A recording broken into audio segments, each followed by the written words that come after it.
On this episode of the podcast, I have with me Aditya Agarwal. He is Head of Robotics at Medra, and we're going to be talking about how do you get into robotics. And we're going to talk about Aditya's background. He got into robotics a little bit later, why he decided to get into the field, and talk a little bit also about the different roles. You know, there's a hardware side and a software side, and some of those opportunities to explore. But Aditya, thanks for taking the time. Yeah, thank you. Thank you. Great to be here. Absolutely. All right, before we start, why don't you tell me a little bit about the company high level before we dive in? Yeah, so at Medra, we are building physical AI scientists, and our goal is to basically give scientists the ability to iterate on their experiments, which they do on their computers, but then also execute those experiments remotely in our labs. And the goal is to basically make this entire process much, much faster. Awesome. All right. So your background, obviously, we won't share everything. People can go look up some of the back. But obviously, you've been in robotics for a while. I think the key for people listening is you didn't start in robotics. So maybe that would be a good starting point. Is you didn't start in robotics, but yet you pivoted to robotics, and maybe the how is what everyone's kind of going to be curious about. Yeah. So it's actually a funny story. So in undergrad, when I joined, I did not get the major I wanted, and but I really liked that place, and I wanted to stay. So I was trying to find a student group or something I can focus on that then I can convince my parents that please let me stay here even though I don't have the major I want. So that's kind of how I got exposed to robotics. It was through undergrad student clubs, and it's definitely not major part of my undergrad. I was focused on studies, and robotics was definitely a huge piece of time I spent outside of my major. That's how I started out, and then I did work for a few years in electronics, which is what ended up being my major.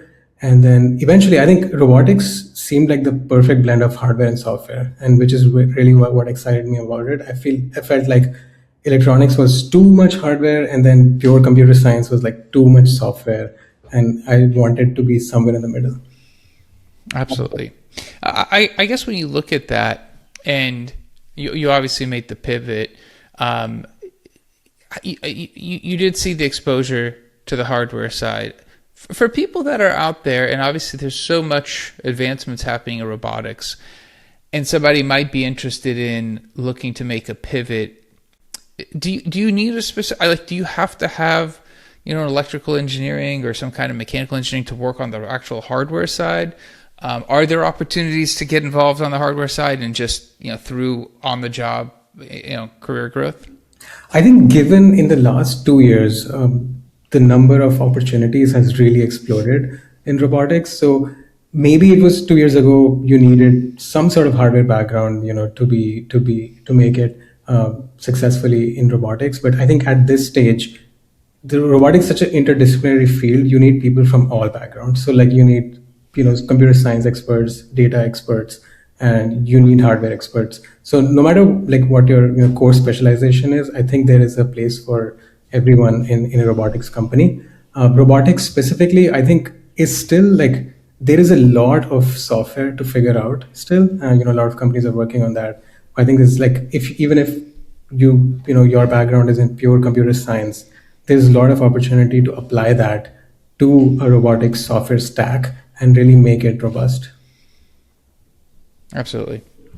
I guess when you kind of look at those different roles within a company and the opportunities, and obviously the growth has put some pressure, right? There used to be, I feel like a PhD was table stakes to kind of get into some aspects of robotics, and that, as you mentioned, has changed.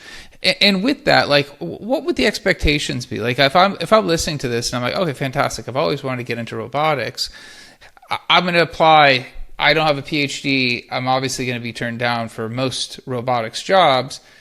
Is it a case of if you actually just get into a company that is doing some robotics that you can move around within the company, or do I need to maybe go back and do some continuing education, maybe a master's degree? I don't know, whatever that be. I think a master's degree is a great way. That's how I did it. The official switch I made, I eventually went back after 3 years of working post my undergrad, I went back and did a master's in robotics, and that's certainly like there's lots of programs now where you can do this, and you can do it that way. Obviously, like there's constraints. So if you don't have that option, then startups and finding a startup that's like really focused on deploying in the real world is the fastest way to learn robotics, because in the lab you are really focused on novel problems, but you don't know how they would behave in the real world. And I think robotics is all about making a system that is robust in the real world. So if you can find a company that's early stage, that has actual customers and deploying to them, that would be the fastest way to grow. And if you're expert in some domain, I think the company would really value your expertise and your different way of thinking, because they're still early and they would value that. Do you think, as we're kind of seeing, we saw a very narrow need for robotics people, and then obviously now we're seeing the explosion in robotics.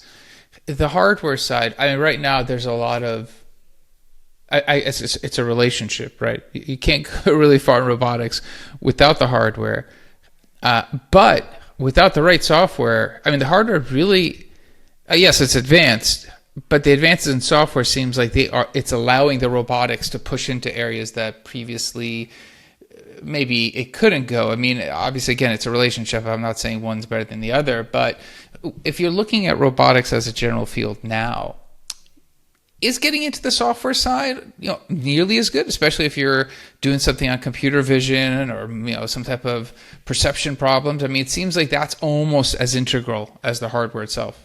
Well, I think so. I think what has fundamentally changed in the last 5 years is the software, and we see a lot of people from other areas on the hardware side moving to robotics, and we see a much bigger trend of that, like on the software side. So, computer vision has advanced significantly, right? That has made robots more robust. Like it's made possible to do things autonomously that wasn't previously possible. At the same time, like compute has really shrunk in the sense that like it takes lot less space to perform the same level of compute, and that really makes it possible to deploy more complex algorithms, which have existed for years but potentially were not possible to deploy until now. And they have really closed the gap between an idea to something that works reasonably well for a customer. Absolutely. I guess when you're starting to look at the opportunity, obviously, you're the head of robotics. You oversee, a startup who is working on, different aspects of, working through the scientific frontier, as the website says. When you look at that and you try to prioritize your time, I guess you have to oversee a lot of different aspects, but that relationship between hardware and software, and I think it's good for people who maybe haven't been in the position, that relationship, how does that relationship work? If you're head of robotics, where do you spend most of your time in terms of the problems that the challenges you're facing day to day? I think I think you kind of touched on that. I think the boundaries between different domains is where like somebody like me has to really bridge the gap, right? So we hire experts in different fields, and they're still building a novel system together. So it's not like anybody's expert in the system that is being built, because that's, for the first time somebody's building something like that. So it's a novel idea. So bridging the gap between those different domains, I think that's really crucial. So for example, an example would be where hardware and software kind of clash is testing, right? Like you can write a lot of code, but then you need hardware to test it, right? So one often like problem that comes up is like, how do you scale testing, and how do you maintain those testing setups at the pace that software is iterating, right? So that's an example of like something where I have to kind of spend time and figure out, okay, what's the best way to test something so that like we can do as much testing as possible off the hardware, like in simulation or using some other techniques, so that we can like really iterate much faster, because hardware time is expensive, right? Like it's a shared resource. You can't have hundreds of systems purely for the purposes of testing. So that's one thing. Like how to speed up testing is certainly one. And then I think building hardware is another thing. Like if you tomorrow get a new customer and they're really excited, your software works, they like your product. How do you build systems like the actual hardware for them at a rapid pace I think there's a lot of room to grow there. And make the software such that it's easier to assemble new systems, easier to calibrate them, easier to bring them up, easier to track their life cycle, so that when they have issues, you can quickly replace things that are broken. That's interesting.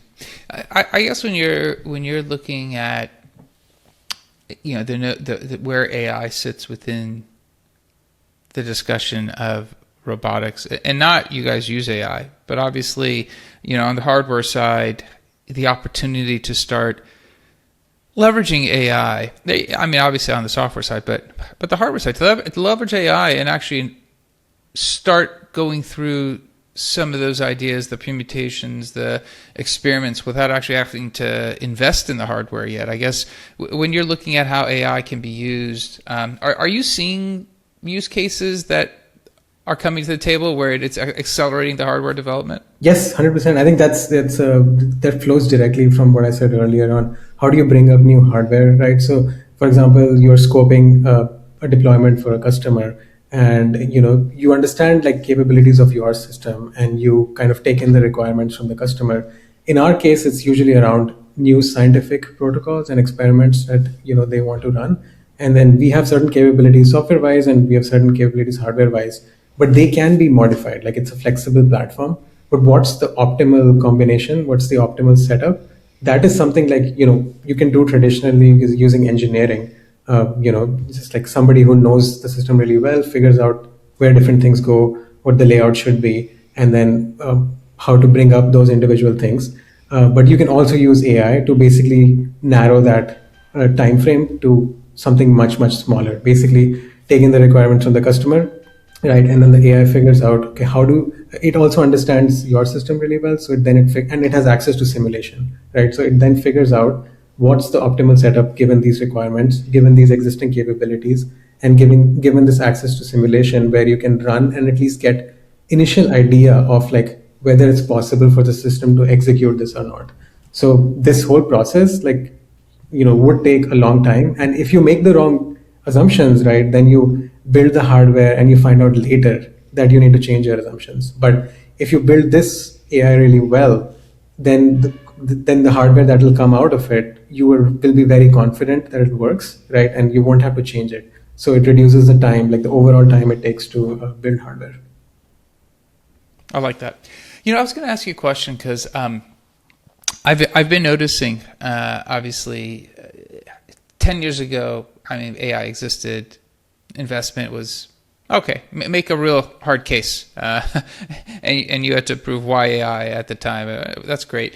Now, a lot easier.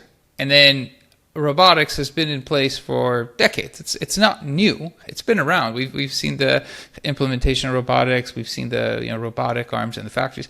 It's not brand new, but all of a sudden we're seeing this massive spike of VC dollars heading towards anything and everything robotics. I guess from your standpoint, when you look at it from a technology standpoint, the acceleration, I mean, there's so many entrants now in the space. There's probably going to be a lot of winners, and it kind of reminds me of the auto industry, the turn of the 1900s, where there was thousands of car companies, only like 6 made it. Don't quote me on those numbers, I could be wrong. But when you look at the space that you've seen kind of mature now, what are your thoughts? I mean, there's so many players, there's so many robotics people coming into the space, so much money being thrown at it. Is it a case of just it is more money is accelerating growth, or is it just, hey, everyone is scrambling to find the right robotic solution, and that's what we're seeing? I think there's a pull and a push. So the push is coming from the money you talked about, and the investments coming in. They're really pushing people to find problems to solve. But there is also a great pull in most industries, right? And so, for example, there is companies who really want to make science faster, right? So like there is a pull there. There are companies who really want to deliver orders to customer faster. So that's like warehouse robotics. There is definitely a pull for other areas like manufacturing, where traditionally it's like kind of slow and there's a shortage of labor or shortage of experts, and then there is a demand for automation. So I think like right now we are in kind of a sweet spot where there's both a push and a pull.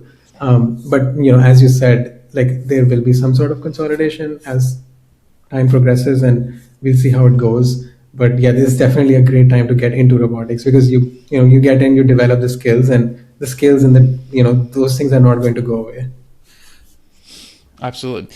And some of those skills, like when you're looking, I mean, we talked about it. If I, if I can't change jobs to robotics, and this could be a question for some people that are like, hey, I'd love to get into it. I can't go get a master's degree. I have bills to pay, so I can't take a more junior level. Is it a case? Are the tools available for someone that wanted to do this on their own? Obviously, with software, anyone can explore any new avenues of software. But if I wanted to get into robotics and I couldn't make some of the moves we talked about, how does somebody like that get into robotics? Yeah, that's a very good question. I think that I've seen change in the last 6 months. So, traditionally, if you wanted to get into hardware, you could buy those PCBs or dev kits, right? Like, and you could program them, you could connect them to sensors and small actuators and build like an IoT style device that does something. That actually similar transformation is happening in robotics now. So you can actually buy kind of cheap hardware that you can experiment with on your own at home, and it's functionally like as complex as like some of the more bigger more complex systems. So functionally it's the same, which means like from a software perspective you can try anything on it you want. But it's cheaper because it won't necessarily like get it's not deployable, it won't handle as much payload, or maybe it doesn't move as fast, right? Like it sacrifices some of the performance, but like it's great for software because you can experiment something with low risk without investing too much money. And on the other side, we also see an explosion in open source software availability. So few years ago there was a certain kind of open source that was focused on like how to integrate and build robotic systems, but we are now really seeing open source in the form of like true intelligence, like actual algorithms that companies are open sourcing, models that companies are open sourcing, that and also open sourcing how to train them, how to collect data, and all of that. So that explosion, and Nvidia is a great example of like a company that has open sourced a lot of these things. And if you want to experiment, you can buy some hardware that is kind of small, and you can don't have to spend too much money, and then you can like look at some of these companies that are providing a lot of open source software, and then you can really build something that you're interested in. Absolutely.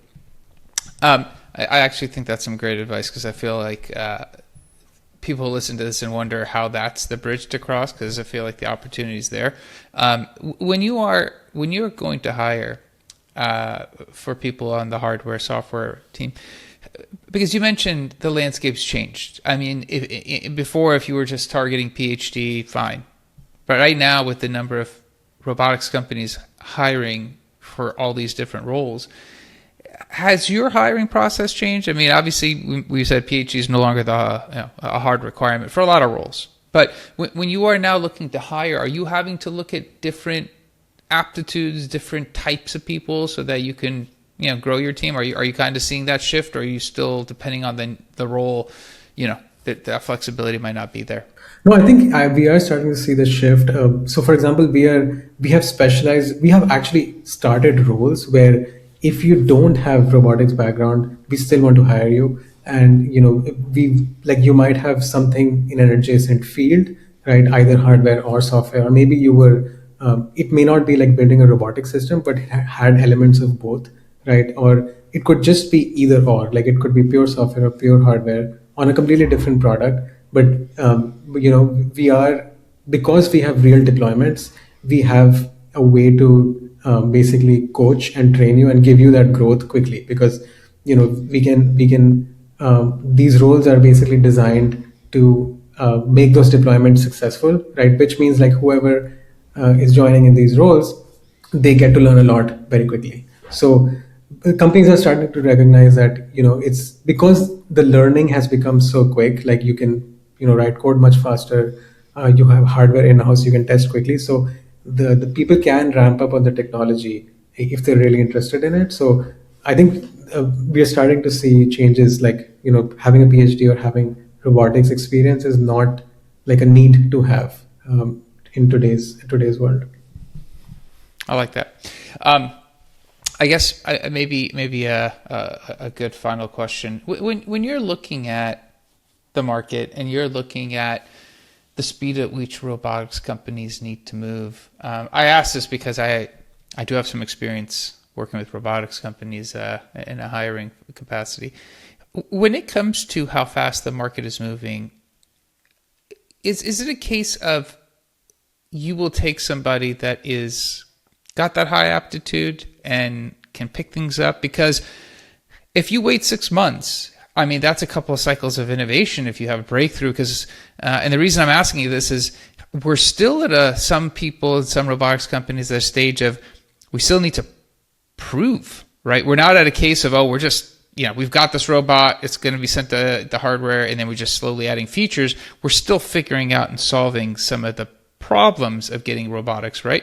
We've seen videos of very advanced robotics, obviously they exist, but those are also large multinational companies, or they have a different angle. But like what you guys are doing, you want to scale that, and also you want to add features. So there's a different timeline of how long you potentially can wait for a hire, or how long you can potentially look for that right person versus, this person will come in and they'll just pick it up. They don't have to have that direct experience. Right. Yeah. I think it's definitely like when I am hiring and I'm focusing on building the team, I'm certainly trying to balance both. Right. And if somebody is excited about the product and they have a lot of robotics experience, definitely have a place for them. If somebody is excited about the product, do not have robotics experience, but can pick up things quickly, or like have scaled other hardware products, right? Like that's also a very valuable experience to a robotics company, because nobody, like you said, right, like even the companies that have made a lot of progress, they haven't still deployed it at a scale as some of your traditional hardware products, right? Like laptops, cars, phones. Like we don't have any deployment at that scale yet. So if you have had that kind of experience, that is also super valuable to have in an early stage robotics company. Absolutely. I guess you've kind of gone through different hiring phases at different robotics companies. If somebody's out there and actually in a hiring capacity, do you have any advice of what you've seen work better for either interview process or just general hiring for robotics talent? Is there something or some experience you've had that's some good knowledge to pass on? Yeah, I think it's having a hiring process that is really like, you have multiple possible interview plans that you can execute based on, especially if you're trying to focus on being open to people without robotics expertise, like from adjacent fields. I think being prepared to basically have interview based on what the person knows, right? Like having like a little bit of customization. I'm not saying like completely custom to the person, but having a certain set of interview plans you can execute, and not have a very, very rigid interview structure. I think that's super valuable. Continuously changing that structure as you see your input or inbound change is also super important. I think the other thing is just like moving really fast, because moving the process really fast. So one other thing is like trying to get the entire team involved in the hiring process helps a lot. And instead of like just one or two people, which is like the hiring manager and the recruiter focusing on it, if the whole team can be involved, the process can execute much faster. It can also change much faster because the team might have input on, okay, this interview didn't really make a lot of sense, let's change it for next time. Love it.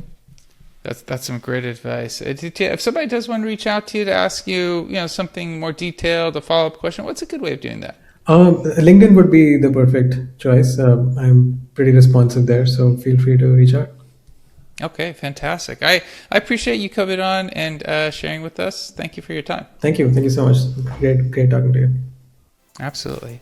All right, that's it for the episode. I'll be back again. Different guest, different topic. Until then, two things. One, if you are interested in robotics, ever curious about how to get into robotics, we talked about different avenues, different skill sets, degrees, how to tinker at home, different sides, hardware versus software, and some of the innovation going into robotics and some of the explosion that we've seen. So this is a great episode. If you could share it with somebody else who might also be interested, I'd appreciate that. Also, like, subscribe, comment, let me know how the show's going for you. Until next time, thank you and goodbye.